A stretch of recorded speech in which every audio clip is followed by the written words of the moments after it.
बिस्मिल्लाहिर्रहमानिर्रहीम। अस्सलाम वालेकुम। रोंगटे खड़े कर देने वाला ये एक सच्चा वाकया है। कल रात एक ऐसा वाकया हुआ जिसने जिंदगी की कई पहलुओं को छू लिया। करीब शाम के 7 बजे होंगे, मोबाइल की घंटी बजी।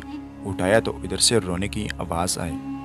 मैंने चुप कराया और पूछा कि भाभी जी आखिर हुआ क्या है। उधर से आवाज आई, आप कहाँ हैं और कितनी देर में आ सकते हैं। मैंने कहा आप परेशानी बताएं और भाई साहब कहाँ हैं और माँ किधर हैं, आखिर हुआ क्या है। लेकिन उधर से सिर्फ एक ही रट के आप फौरन आ जाए।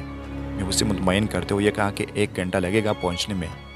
जैसे तैसे घबराहट में पहुंचा, देखा कि भाई साहब जो हमारे जज दोस्त है सामने बैठे हुए हैं। भाभी जी रोना चीखना कर रही है।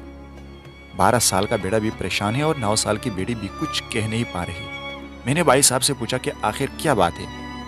भाई साहब कुछ जवाब नहीं दे रहे थे। फिर भाभी जी ने कहा, ये देखिए तलाक के कागजात कोर्ट से तैयार कर आके लाए हैं, मुझे तलाक देना चाहते हैं। मैंने पूछा ये कैसे हो सकता है, इतनी अच्छी फैमिली है, 2 बच्चे हैं, सब कुछ सेटल्ड है।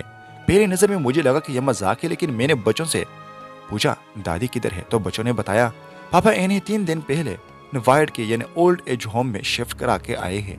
मैंने नौकर से कहा मुझे और भाई साहब को चाय पिला। कुछ देर में चाय आई।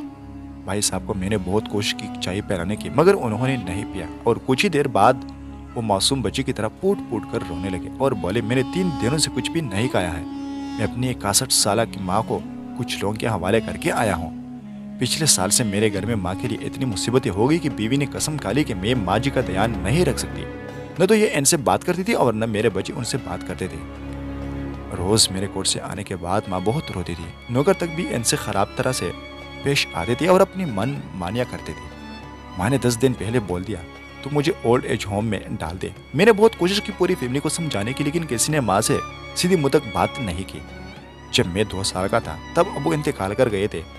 माँ ने दूसरों के घरों में काम करके मुझे पढ़ाया, इस काबिल बनाया कि मैं आज एक जज हूँ। लोग बताते हैं कि माँ दूसरों के घर काम करते वक्त कभी भी मुझे अकेला नहीं छोड़ती थी।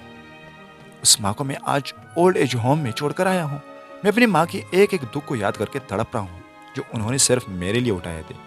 मुझे आज भी याद है जब मेट्रिक के इम्तिहान देने वाला था, माँ मेरे साथ रात रात पैर बैठती रहती थी। एक बार जब मैं स्कूल से घर आया तो माँ को बहुत जबरदस्त सख्त बुखार में मुब्तला पाया। पूरा जिस्म गर्म और तप रहा था। मैंने माँ से कहा तुझे तेज बुखार है। तब माँ हंसते हुए बोली अभी खाना बनाकर आई हूँ इसलिए गर्म है। लोगों से उधार मांगकर मुझे दिल्ली यूनिवर्सिटी से LLB तक पढ़ाया। मुझे ट्यूशन तक नहीं पढ़ाने देती थी। कहे मेरा वक्त बर्बाद न हो जाए। कहते कहते रोने लगे और कहने लगे जब इसी माँ के हम नहीं हो सके तो अपने बीवी और बच्चों के क्या होंगे। हम जिनके जिस्म के टुकड़े हैं आज हम उनको ऐसे लोगों के हवाले करके आए हैं जो उनकी आदत, उनकी बीमारी, उनके बारे में कुछ भी नहीं जानते थे। जब मैं इसी माँ के लिए कुछ भी नहीं कर सकता हूँ तो मैं किसी और के लिए भला क्या कर सकता हूँ। आज़ादी अगर इतनी प्यारी है और माँ इतनी बोझ है तो मैं पूरी आज़ादी देना चाहता हूँ। जब मैं बगैर बाप के पल गया तो ये बच्चे भी पल जाएंगे, इसलिए मैं तलाक देना चाहता हूँ। सारी प्रॉपर्टी में लोगों के हवाले करके इस ओल्ड एज होम में रहूंगा। वहाँ कम से कम माँ के साथ रह तो सकता हूँ।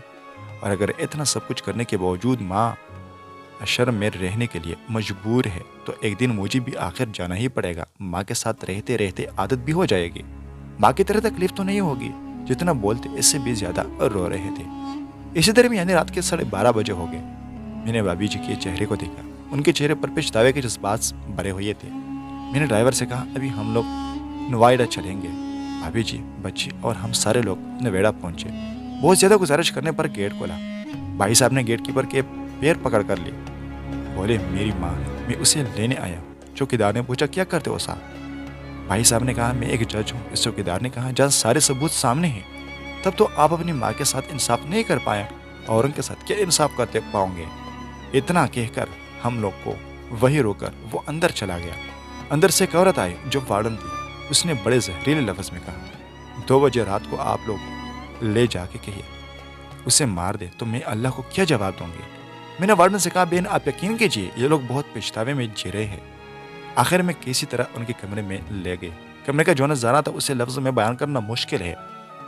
सिर्फ एक फोटो जिसमें पूरी फैमिली है, वो भी माँ के बगल में जैसे बच्चे को सला के रखा है। मुझे देखी तो उसे लगा कि बात न खोल जाए, लेकिन जब मैंने कहा कि हम लोग आपको लेने आए तो पूरी फैमिली एक दूसरे से लपट कर रोने लगे। आसपास के कमरों में और भी बुजुर्ग थे। सब लोग जाकर बाहर तक ही आ गए।